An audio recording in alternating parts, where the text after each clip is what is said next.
Hello semua, Assalamualaikum. Kembali lagi bersama dengan Abang Addy dalam kelas DIY. Minggu ni Abang Addy nak tunjukkan caranya bagaimana untuk menghasilkan pelitup muka yang comel macam ni menggunakan pelitup muka jenama Craft. Macam mana caranya Abang Addy? Mudah saja. Jom Abang Addy kongsikan dalam kelas DIY.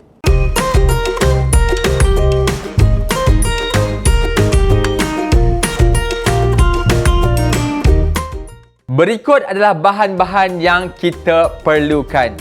Terlebih dahulu, kita perlukan pelitup muka. Macam Abang Addy menggunakan pelitup muka jenama Craft kerana ianya berkualiti dan juga sangat selesa apabila dipakai. Kemudian, kita perlukan 2 eva foam. Abang Addy pilih warna merah jambu dan juga warna putih. Adik-adik boleh pilih warna mengikut kegemaran masing-masing. Seterusnya, mata boneka, pen marker, gunting dan pita 2 sisi. Ayuh kita mulakan. Mula-mula sekali apa yang kita perlu lakukan adalah membentuk ataupun hasilkan telinga dan juga hidung berserta mulut untuk pelitup muka kita yang comel. Macam Abang Addy nak hasilkan bentuknya seakan-akan bentuk kucing. Mari kita mulakan. Abang Addy sedang hasilkan bahagian hidungnya terlebih dahulu.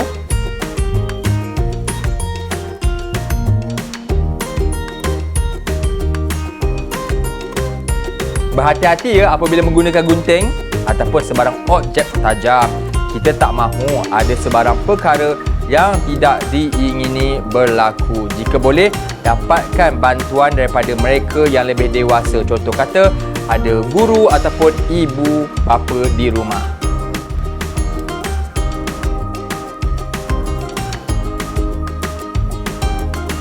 Sekarang ni kita dah pun ada bahagian hidung dan juga atas mulut untuk pelitup muka comel kita. Kita lanjutkan pula dengan bahagian telinganya.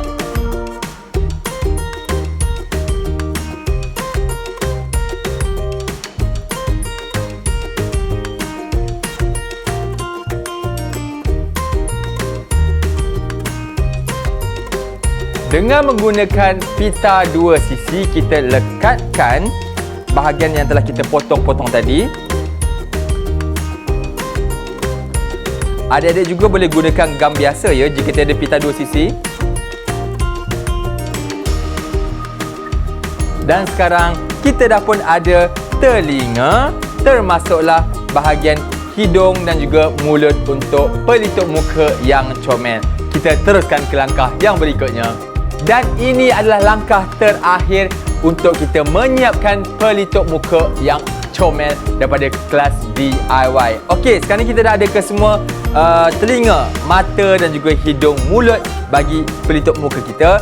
Dengan menggunakan pelekat 2 sisi atau pita 2 sisi ini, kita lekatkan secara berhati-hati.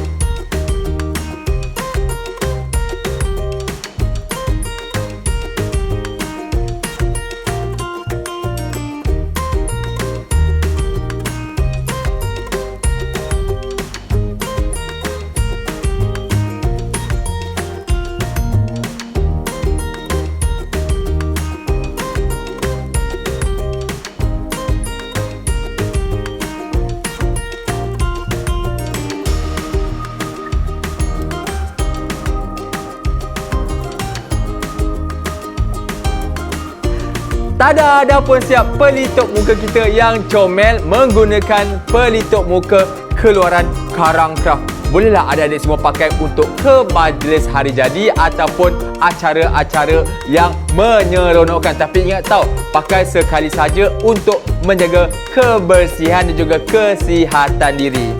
Selamat bercuba. Bye-bye.